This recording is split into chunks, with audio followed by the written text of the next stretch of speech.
হয়েছিল না, না মানে অস্বাভাবিক না, কারণ হওয়া হয়েছিল অনেক আগে, আমার ঠিক মনে নেই, হতে পারে হয়েছিল। আর সর্বশেষ প্রশ্ন, আগামীতে আপনাকে কিছু আবার কি ধামাকা দেখছি আপনার? অপেক্ষা করি, ধামাকা বলার মতো এখনো তো পরিস্থিতি হয়, যখন হবে সবাই যাবে। Thank you.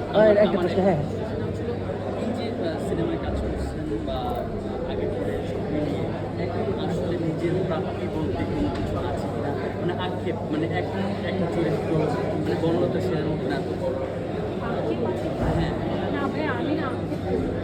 কথা, আমার হয়তো ওই বয়সটাও হয়তো একটা পার হয়ে গেছে, যখন আরও ইয়াং ছিলাম তখন ছিল একটুতেই ফ্রাস্ট্রেট হয়ে যেতাম, একটুতেই মন খারাপ হতো, বা এখন হয় না। এখন সত্যি মনে হয় যে বরং নিজেকে আমি একটা প্রশ্ন করলেন আমার কি নিজেকে লাকি মনে হয় কিনা, আমি আসলে নিজেকে ওভাবেই দেখতে পছন্দ করি।